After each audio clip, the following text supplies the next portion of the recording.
O Japão é um arquipélago com cerca de 120 milhões de pessoas, com registro histórico de apenas 1.600 anos. É a segunda maior economia do mundo hoje. Aos olhos da história, o sucesso do Japão aconteceu da noite para o dia, mas ele não foi repentino. Cultivando um legado antigo, o Japão moderno continua ligado ao seu passado. Influenciados pelo shintoísmo e o budismo, as duas maiores religiões, os japoneses desenvolveram vários métodos e técnicas que passaram de geração para geração. Durante séculos, os artífices japoneses lutaram para se tornarem unos com os materiais escolhidos, aperfeiçoando aos poucos seus métodos.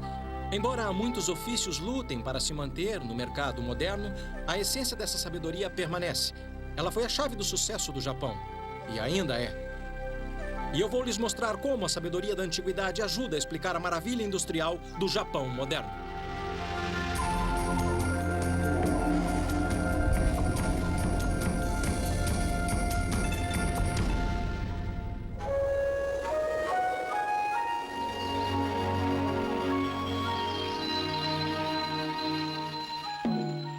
Para entender o avanço súbito do Japão na ciência e tecnologia, é necessário entender a relação íntima do país com a natureza e seus fortes laços com as tradições antigas. Os antigos acreditavam que um espírito, ou kami, vivia em tudo, principalmente nas árvores.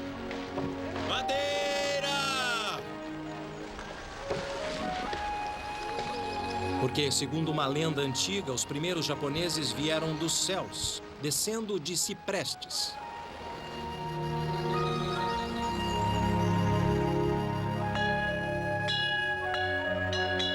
O budismo e o shintoísmo, as duas maiores religiões do Japão, permeiam cada aspecto da vida.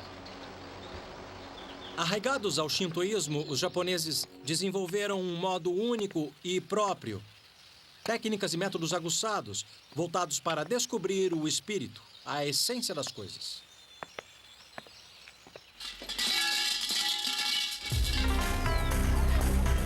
A busca da essência, que modelou a tecnologia moderna, floresceu na antiga capital, Kyoto. É aqui que o mundo antigo e moderno se encontram. As construções na parte velha da cidade são o testamento do amor dos japoneses pela madeira. Sua ligação espiritual com as árvores inspirou as técnicas de construção antiga do Japão. Eu vim até essa casa de família aos arredores de Kyoto para ver uma coisa que não se vê com frequência. Especialista em construções antigas, Kiyoshi Yasui fez da preservação de casas construídas com antigas técnicas de carpintaria sua missão. O Sr. Yasui acaba de começar o processo de desmonte. Ele está desmontando parte por parte desta casa para algum dia reconstruí-la em outro lugar. É uma oportunidade rara de ver os detalhes da construção. O Sr. Yasui apontou as principais características da construção. A coluna principal. Como a armação de um guarda-chuva, uma casa tradicional japonesa é construída em torno de um pilar central, que é ligado a vigas de apoio com encaixes complexos. A estrutura é um sistema de armação vertical e horizontal. A coluna da casa, entendi. Vigas grandes, entendi. Enorme, a viga é uma árvore de quase 18 metros. Influenciados pelo shintoísmo, os carpinteiros japoneses tradicionais gostam de incorporar a forma natural da madeira ao projeto. Eles incluem até os galhos e a curvatura natural para evocar o espírito, o kami, que eles acreditam que viva dentro de cada viga. O Sr. Yasui explicou com detalhes a técnica que os construtores antigos desenvolveram para acomodar as formas e ângulos variados. Os antigos chamaram de técnica de entrelaçamento, onde ripas e sulcos se encaixam como um quebra-cabeça. Ela move. Ah, entendi. Eu entendi. Então, se houver um terremoto, ela balança.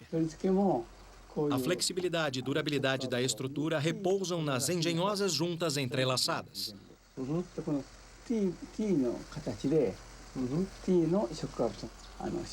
A questão das juntas é como peças de quebra-cabeça, e esses caras vão me mostrar como é. Onegai shimasu? Nesta hora, meu japonês de escola vem bem a calhar. Tá.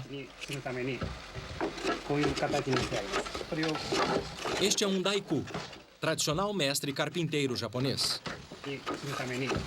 Historicamente, sua profissão é um tanto mística, porque durante séculos seu conhecimento era transmitido apenas de mestre para aprendiz. E eu coloco esta peça para aprender, é isso? Tá bom. Muitos pagodes, santuários e casas particulares são construídos com essa técnica de entrelaçamento. Porque acreditem, os japoneses não usaram parafusos de metal para a fixação da madeira até o século XVIII. Normalmente, os pilares são construídos de cipreste pela beleza e durabilidade, o que é uma questão importante num país com quase 1.800 tremores por ano. Os métodos antigos incorporam outros materiais naturais de reforço. Essas paredes internas são feitas de barro, palha e bambu, e quando ocorre um terremoto forte, são elas que racham. Mas o conserto é fácil.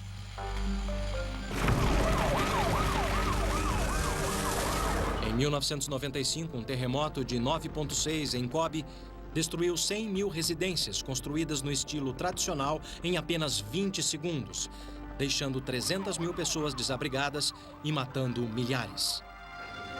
No entanto, no mesmo terremoto, os pagodes mais altos permaneceram em pé. Embora tendo centenas de anos e construídos usando a mesma técnica de entrelaçamento, eles não desabaram. Intrigado com o mistério, eu quis saber mais. Então fui ao pagode no templo Kiyomizu para encontrar um especialista. Peter Kazuo Mishinzawa é professor de engenharia estrutural na Universidade de Kyoto. Como é que funciona? Ele explicou que, apesar de a flexibilidade da técnica de entrelaçamento aumentar a resistência ao terremoto, o componente crucial está no interior. Segundo o professor Mishinzawa, a resistência ao terremoto é uma questão de movimento e harmonia. O incrível é que o segredo está no pilar central. Diferente daquele na casa preservada do Sr. Yasui, este não serviu de apoio central, mas como uma espécie de poste telefônico no centro do pagode. O mais incrível é que este pilar vertical foi fixado apenas no primeiro andar, mas em nenhuma parede. Esta é a base do pilar. É, sim. Então não está no alicerce do pagode. Isso. Ele começa no primeiro andar. É no topo do primeiro andar. Entendi. Isso. É nessa área que estão conectados. E lá em cima é flutuante. Olha só, está se movendo. E como é que isso funciona? Como é que o pilar consegue absorver toda essa força? O módulo de vibração da estrutura externa é bem diferente do pilar central. Entendi. Ele absorve a força do resto do prédio e leva para dentro. Isso, leva. É assim que funciona. Quando a terra se mexe, o pagode se move como uma cobra, pendendo em direção ao pilar central rígido, que se opõe ao movimento da estrutura exterior e evita que ela venha abaixo. Esse é o segredo de resistência ao terremoto. É aérea. Podemos movê-lo? Pode. Ah, olha só. É espantoso.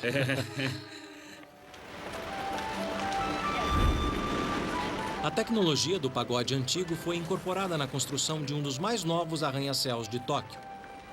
Por fora não dava para ver, mas eu sabia onde procurar. Eu me encontrei com o Sr. Tatsuo Anada, chefe de tecnologia e pesquisa da construtora. Ele me levou aos bastidores para mostrar a coluna vertebral do arranha-céu.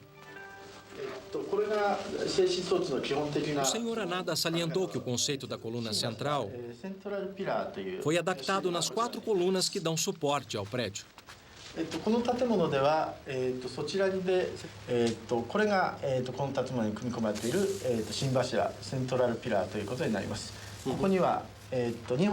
Então isso absorve a força que depois sobe pela coluna. Uhum.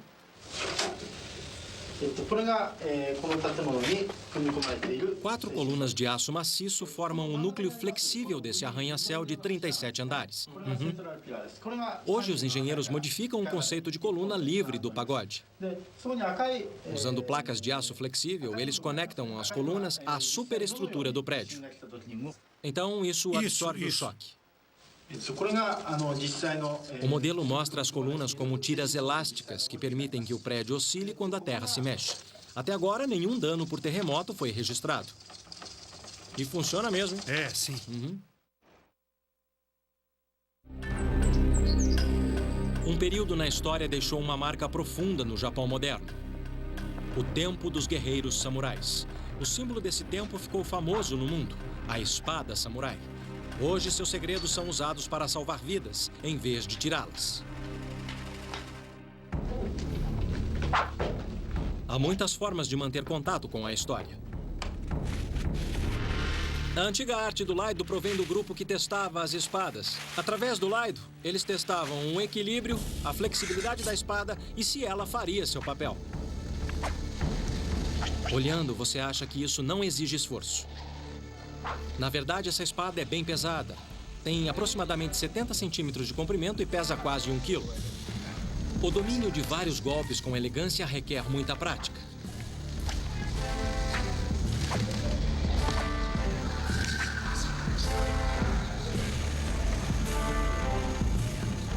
Mas o movimento exigia competência.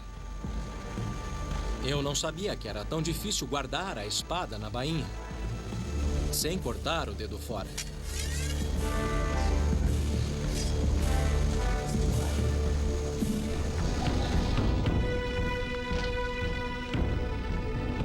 Os samurais eram conhecidos pelas espadas porque ninguém, além de um samurai, podia portar uma. Os samurais também eram conhecidos como Bushi e seu modo de vida como Bushido. Era um modo de vida onde ideais como honestidade, incorruptibilidade e frugalidade se opunham aos bens materiais. Além da espada, os bens mais preciosos para os samurais eram o orgulho e a honra. A reverência dos japoneses pelos samurais e suas espadas lendárias é de milhares de anos. Um ferreiro passava seu segredo para a geração seguinte. A princípio, o conhecimento de metalurgia foi introduzido no Japão, pela Coreia e China, e possivelmente até a Índia. Yoshikazu Yoshihara segue a tradição da família. Agora, em seu 20º ano de treinamento, ele está perto de se tornar um mestre. O aço que ele usa foi derretido em um processo antigo que produz tamahagani, ou aço precioso. É um aço rico em carbono, um dos segredos para forjar uma lâmina afiada.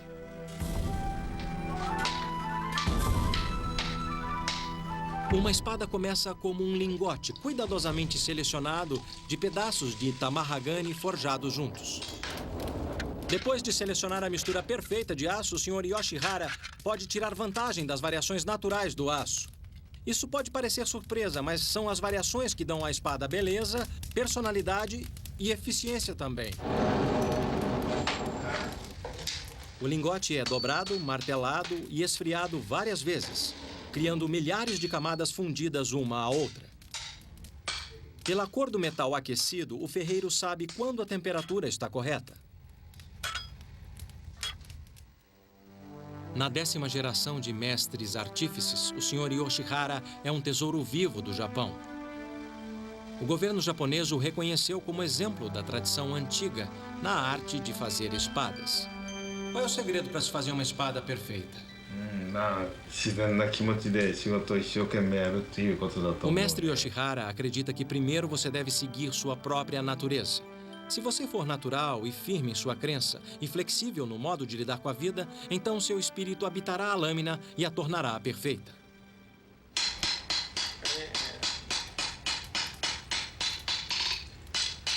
Cada ferreiro tem sua própria fórmula. Yoshikazu admite que seu pai ensinou que são necessárias no mínimo 12 dobras. Mas há outros segredos, incluindo padrões rígidos para calor e resfriamento. Assim, a fórmula produz uma lâmina dura com a flexibilidade de um salgueiro.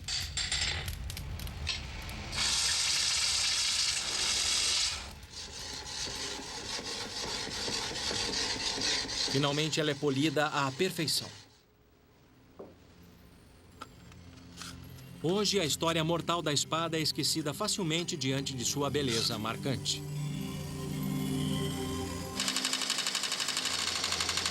"300 anos depois, a mesma tecnologia de lâmina afiada, que antes tirou inúmeras vidas, é transformada para ajudar no alívio do sofrimento. As indústrias Kai, em Seki, Nagoya, são famosas no mundo por suas lâminas cirúrgicas. O gerente, o Sr. Katsuaki Yamata, disse que eles gastam muito tempo e esforço replicando o aço samurai no processo de forja. O Sr. Yamata pediu para que eu experimentasse. Fiquei surpreso ao ver como o aço pode ser macio. No processo de aquecimento e resfriamento, o aço macio e flexível se torna rígido.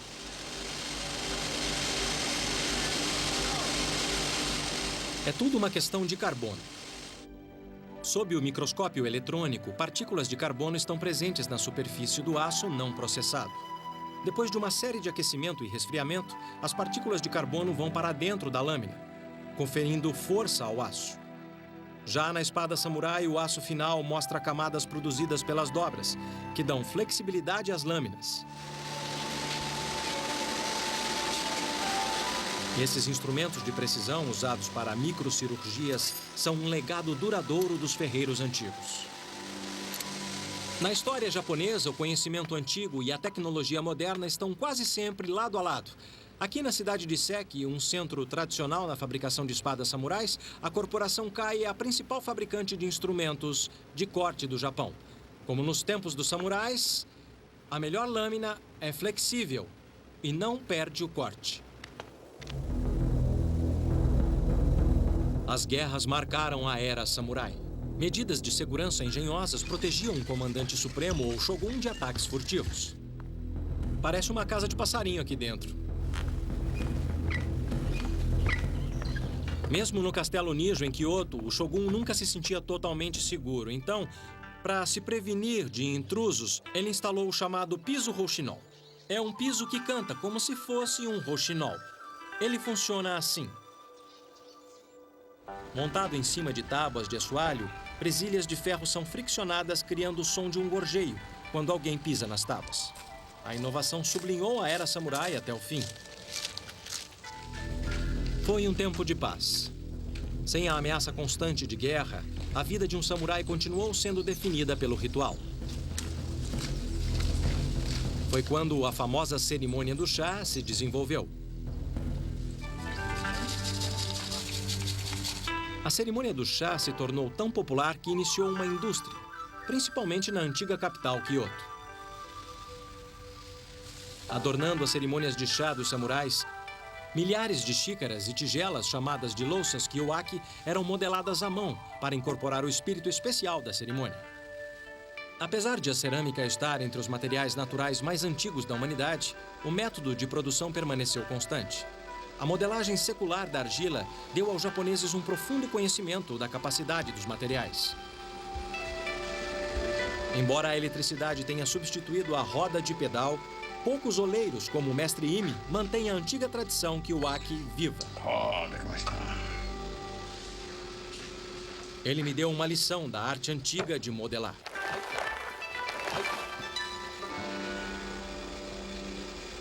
Não. Está bom, muito bom. Muito bom. Ele está sendo educado. É um país de gente muito educada. O segredo é a uniformidade. À medida que o mercado ficou maior e mais sofisticado, houve uma procura por formas novas e incomuns. E uma das qualidades que eles mais prezavam era uma pequena irregularidade, porque era a irregularidade que tornava a peça única. A que eu fiz está irregular, mas eu quero uma segunda opinião.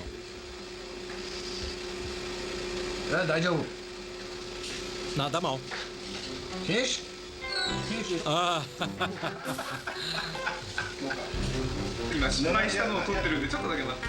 Já cansei disso.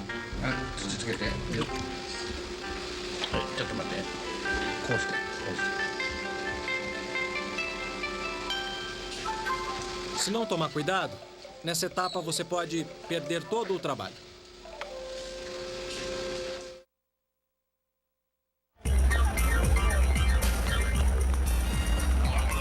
Muitas tecnologias antigas estão morrendo.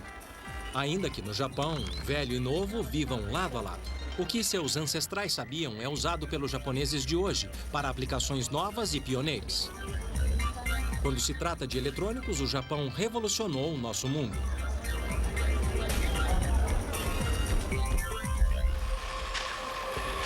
A procura pela essência deu aos japoneses um conceito e, por fim, uma vantagem econômica.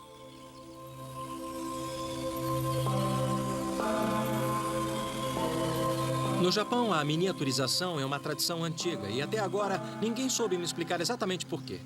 No entanto, o que está claro é que na era da eletrônica, esta filosofia deu vantagem ao Japão. Em uma fábrica moderna de cerâmica, pude ver como as antigas técnicas contribuíram para os avanços mais recentes em miniaturização.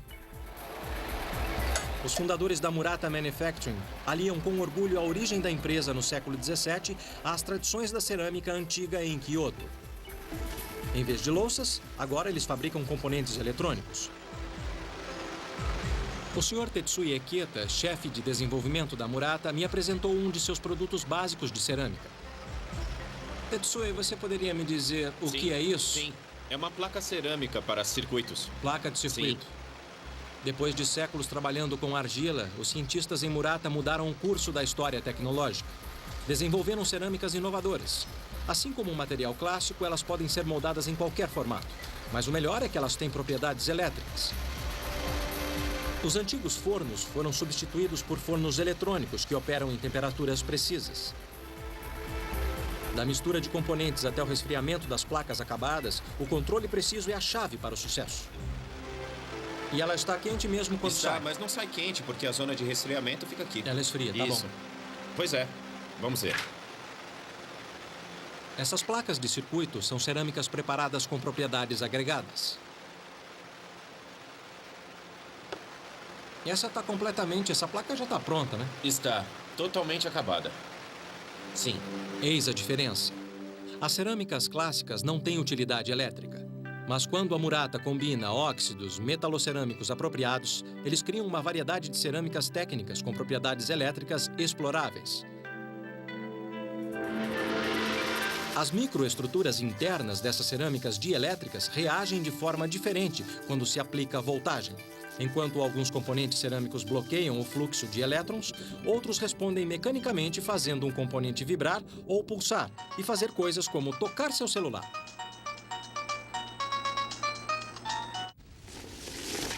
Minha próxima parada é uma área controlada de pesquisa. Vamos lá? O filme é uma cerâmica. É, filme cerâmico. Nesta área livre de contaminação, eles trabalham em um componente experimental. A base é uma mistura de cerâmicas técnicas aplicadas com moderação num filme plástico fino. Quando aquecido no forno do processador, o filme cerâmico ultrafino encolhe e fica mais fino ainda. Em um processo secreto, camadas de filmes cerâmicos microfinos são usadas na elaboração de componentes eletrônicos complexos. Um dos componentes fica nesses capacitores minúsculos fantásticos. Ele fornecerá circuitos de memórias ainda menores. De louças a eletrônicos, é mesmo incrível como o Japão conseguiu trazer a tecnologia antiga para os nossos tempos modernos. Mas a origem antiga de uma ferramenta usada para inspecionar os poderosos microchips de hoje é ainda mais incrível.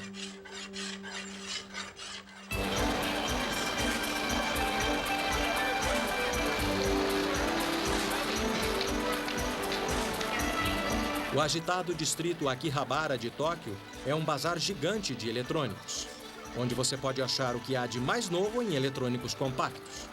Aqui fica claro como uma abordagem menor trouxe vantagens ao Japão. Você encontra qualquer coisa em miniatura. Em Akihabara, a gama de dispositivos é de enlouquecer. Até as características de um celular te deixam doidinho. O que torna tudo isso possível é um componente essencial de miniaturização, o microchip. Microchips são pequenos discos de silicone com circuitos gravados neles. A superfície tem que estar perfeitamente lisa para garantir conexões confiáveis.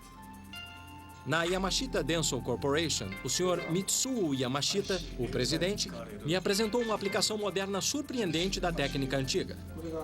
Esta máquina, chamada espelho mágico, examina imperfeições em discos de silicone polidos. Funciona assim.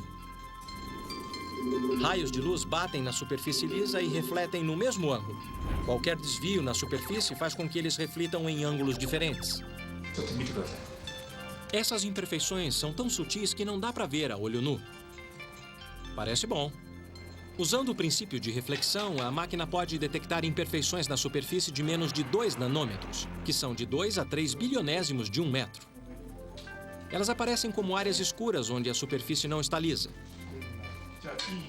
Para o disco ser usado como chip, a imagem deve estar completamente branca, ou seja, livre de desvio, como esta aqui.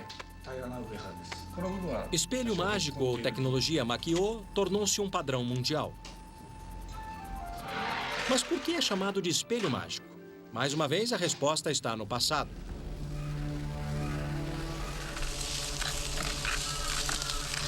Uma tecnologia antiga importada da China, o espelho mágico teve um renascimento no meio do século XVI no Japão. Nessa época, o cristianismo era considerado uma influência estrangeira e um obstáculo para o estabelecimento do controle absoluto das pessoas. Ser cristão era ilegal. Mostrar sua fé em público podia custar sua cabeça. No entanto, durante esse período negro, o espelho mágico salvou vidas. A magia começou com uma placa de cobre fundido e polido pela mão de um mestre. A verdadeira mágica do espelho é sua precisão. A imagem é esculpida na superfície refletora de modo tão sutil que, se você olhar no espelho, tudo que vê é você mesmo. Mas se o espelho reflete luz branca, a história é outra. Graças ao espelho mágico, os cristãos podiam se identificar em segredo para aqueles que compartilhavam sua fé. O princípio da reflexão da luz do analisador de disco conta com séculos de tecnologia antiga.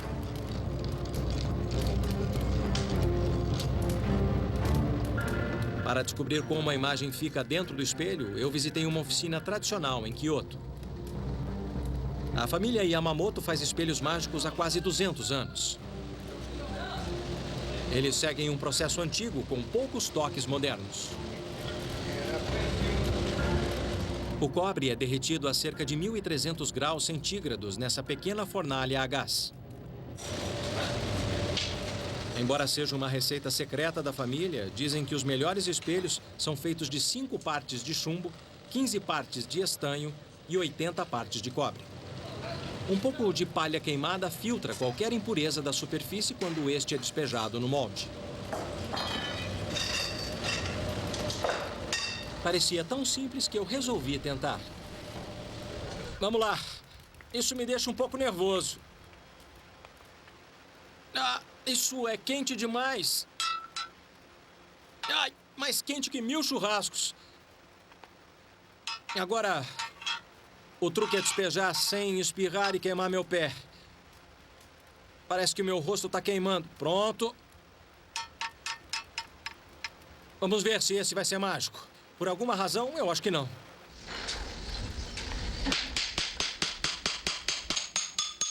Duas horas depois, o molde está frio e a peça fundida é retirada. A placa de cobre é branca de um lado. Hoje, o outro lado mostra Buda.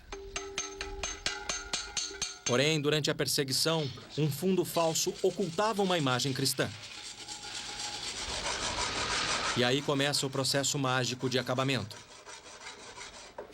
O Sr. Yamamoto é a 5ª geração da família de fabricantes de espelho mágico. Há 8 anos ele estuda o ofício aqui na oficina do pai dele. Mas ele ainda tem 2 anos antes de chamar a si mesmo de mestre.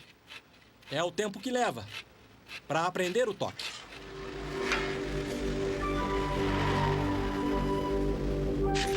Raspar e polir cria variações microscópicas na superfície, que produzem uma imagem refletida similar à que está atrás.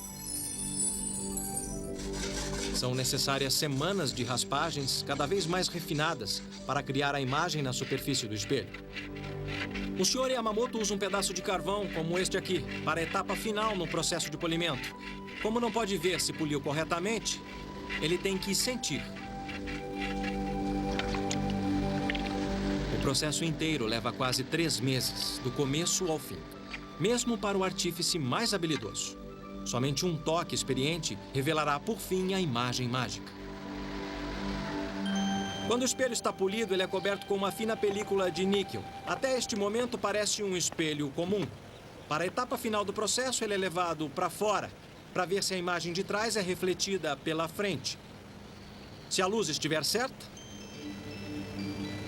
reflete.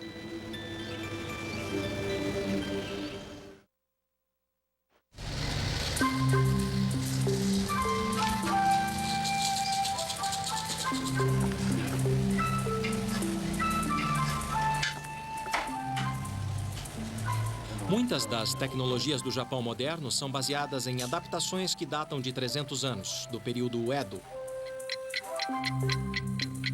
No século XVII, um relógio mecânico europeu foi trazido de presente ao Japão, o que despertou uma inovação inimaginável. Durante o período Edo, ciência e tecnologia se concentraram na busca do Li, o princípio básico da natureza. Quando os artífices bateram o olho no relógio, ficaram tão assombrados com seus movimentos que eles o desmontaram para descobrir a força que o movia. Molas e engrenagens escondidas no relógio faziam a mágica assombrosa. Esse foi o início do karakuri, uma tradição de dispositivos mecânicos desenvolvidos para te pegar de surpresa. A crença era que a tecnologia deveria ser uma extensão das ações humanas. Assim, os antigos desenvolveram bonecos humanoides e marionetes. Baseado no relógio, seu mecanismo armazena energia ao darmos corda, que depois de liberada se traduz em movimento.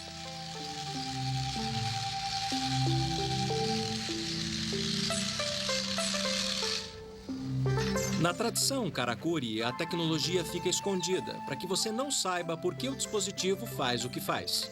Para os antigos, isso era magia. Neste caso, a surpresa é que o Sharakobi Ninjio, ou mecanismo de bonecos servindo chá, era acionado por uma xícara de chá. Desenvolvido para despertar o sentimento de admiração e mistério durante as cerimônias do chá dos samurais, foi o primeiro robô doméstico para a diversão. Hoje, os bonecos karakuri podem não passar de um item caro de colecionador, exceto para um engenheiro moderno que reverencia a tecnologia antiga. O boneco karakuri tem um novo lar na Aishin AW Company. Aqui ele é reinventado como uma obra de arte que poupa energia. O Sr. Shingahara Akata, engenheiro-chefe da Aishin, explicou por que se interessou pelo boneco karakuri. Essa é a máquina velha. Nesta fábrica, peças pesadas são movidas de um ponto da montagem para outro através de esteiras elétricas complexas. São motorizados. Para um trabalho tão simples, ele achou que devia haver um jeito melhor. Recuperando um mecanismo do passado, o Sr. Akata copiou o antigo boneco karakuri de madeira usando materiais modernos.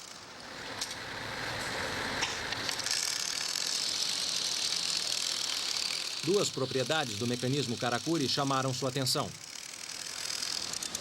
Na primeira, o Sr. Akata percebeu a energia enorme que podia ser armazenada na mola. Na segunda, a quantidade de peso que podia ser usada para liberar a energia que movia as engrenagens. A reconstrução do mecanismo antigo inspirou uma adaptação eficiente. Essa é uma nova função do boneco mecânico. Agora o senhor vai me explicar como isso funciona. Para mover as peças pesadas, o Sr. Akata construiu um carrinho karakuri. O carrinho é movido por molas e engrenagens industriais. O peso da peça força a engrenagem, comprimindo as molas que, em princípio, armazenam energia. Tá? Então o próprio peso faz tudo. A peça desliza até o carrinho, liberando a trava que permite que ele se mova. Quando o carrinho atinge o ponto de transferência, o impacto transfere a peça para o condutor. As molas são liberadas girando a engrenagem que leva o carrinho de volta à posição original. E vai descomprimindo a mola até chegar do outro lado. Não é necessária energia externa, como a eletricidade. É incrível. A adição desse efeito positivo ao mecanismo do boneco karakuri gera uma economia de energia significativa. Esse faz o mesmo? Então, depois de 300 anos, o espírito do boneco karakuri vive nessa fábrica moderna. Se você achou isso legal, espera para ver o resto.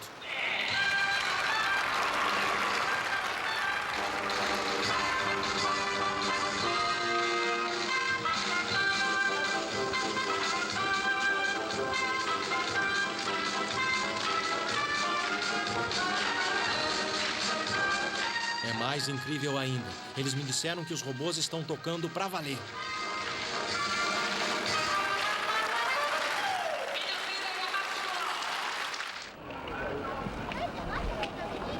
A crença dos japoneses em Lee, a força escondida dentro da máquina, levou uma indústria gigantesca a produzir robôs humanoides.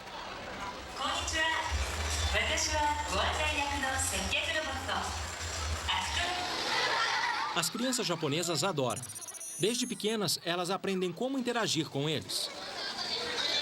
Já para mim, falar com um robô foi uma experiência totalmente diferente. Segundo o manual, essa figurinha aqui fala 4 idiomas diferentes. Olá, robô, você fala a minha língua? Será que ele é meio tímido? Robô, pode me dizer onde fica o teatro? O robô do teatro está aqui, correto? Correto. Vá pela saída dos fundos e vire à esquerda. Vire à direita na junção T e você o verá na sua frente. Muito obrigado. Apesar de os robôs da exposição serem fascinantes, uma visão do nosso futuro relacionamento com as máquinas exige uma visita a um humanoide já lendário. O Dr. Hiroshi Kobayashi construiu Saya, a recepcionista. Essas são as palavras que ela conhece? Podemos tentar? Sim, pode tentar. Levou 12 anos para ele criar suas emoções. Konnichiwa? Konnichiwa. 大学のこと、私、さやについてご案内できます。大学、さや、どちらにしますか? Como vai? 元気よ。 Ela vai bem? Isso mesmo. Nossa, どうしたの? idiota. バカじゃないわよ。 Posso te tocar? 嫌よ。 Vou bater em você. Tchau. バイバイ。 Como no espírito Karakuri, o mecanismo do robô fica escondido. Só que mais parecido com um filme de ficção. Bom, na verdade existem quase 20 pontos no rosto. Depois de processada por um computador, a palavra dita dispara uma sequência de ações mecânicas. 19 linhas de ar comprimido com mangas contraídas especiais ficam presas atrás do rosto do robô. O ar comprimido faz a manga contrair e demonstrar 12 expressões faciais. Puxando... Puxando. Por que se dar ao trabalho de produzir uma coisa que pareça um ser humano? Por que não ter uma caixa que fala? Porque a realidade é muito importante para a comunicação entre humanos e o robô. É por isso que eu me concentro na quebra da barreira do robô. Entendi. Você quer convencer as pessoas que estão falando com um ser humano de verdade. Então você está no caminho certo. Se a história serve de indicação, Saya é um exemplo que mostra até onde a tecnologia antiga pode ir. Bye, bye. É claro que há 2000 anos, os tecelões de seda do Japão não imaginaram o impacto de seu ofício, principalmente no campo da biofarmacêutica. E foi sua sabedoria antiga que forneceu aos engenheiros genéticos as pistas para uma proteína que salva vidas.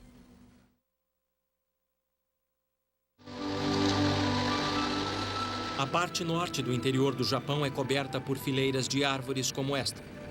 Em outra época, elas foram a fonte de riqueza da nação.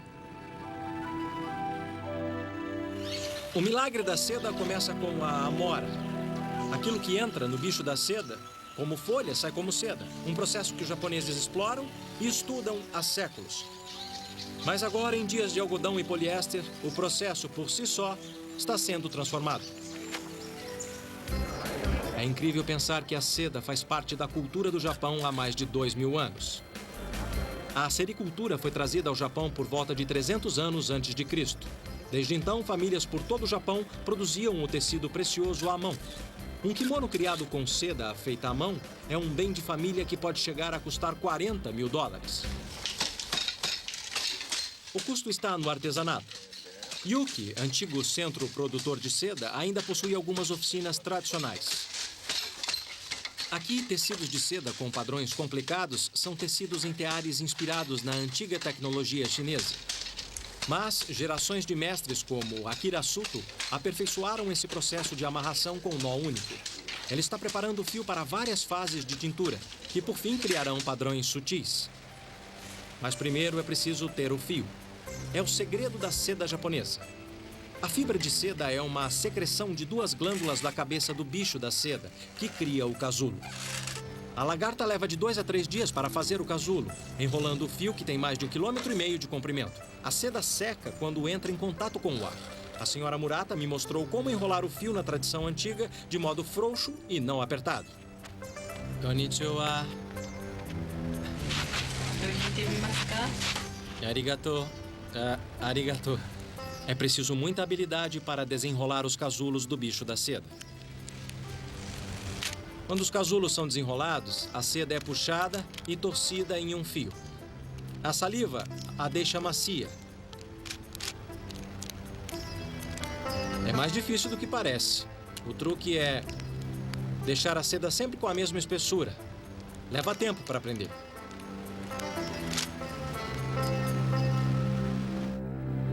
Depois de um ano de trabalho duro, essas peças de arte são a recompensa do tecelão habilidoso. E quanto mais o fio sintético é usado, mais a seda tradicional se torna preciosa. O milagre é que o bicho da seda pode conter uma nova promessa que a ciência está começando a explorar. O Instituto Nacional de Ciências Agrobiológicas não fica longe de Yuki, a antiga cidade da seda, mas está a anos-luz em termos de produção de seda.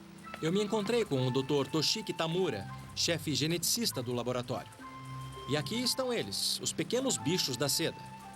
Existem mais de 1000 tipos por todo o globo, e o Japão está familiarizado com 600 deles.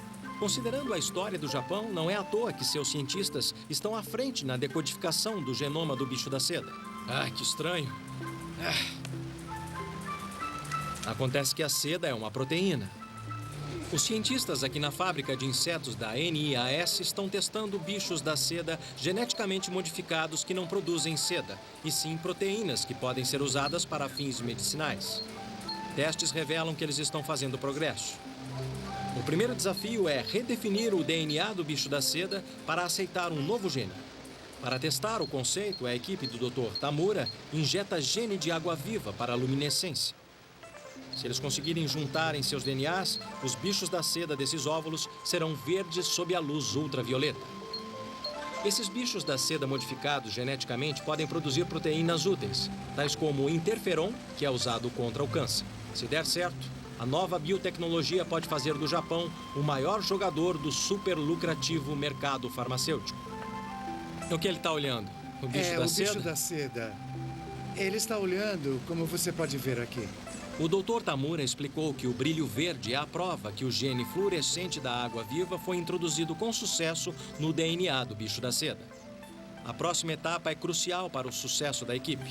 A chave é conseguir um novo gene para produzir a proteína do bicho da seda. O que é isso? Esse aqui é o casulo.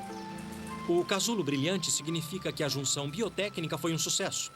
Entendi. Então essa é a prova que o processo funciona. Como você pode ver aqui.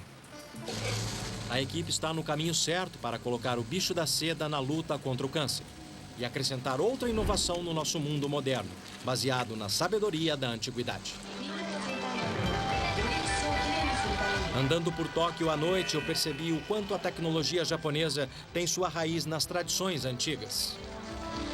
Seja com bonecos que serviam chá, transformados em robôs, seja nas técnicas de carpintaria transformadas em arranha-céus resistentes a terremotos. A engenhosidade do Japão parece se recarregar quando olha para seu passado, pegando as tradições antigas e projetando-as no futuro. Hoje, muitos ofícios tradicionais do Japão estão morrendo, mas o que permanece é a sua essência, o efeito que elas têm em nós. Traduzindo o conhecimento antigo em tecnologia moderna, o Japão ganhou uma vantagem única. Graças à sabedoria da antiguidade, o Japão está abrindo novas portas para uma nova era de ciência e tecnologia.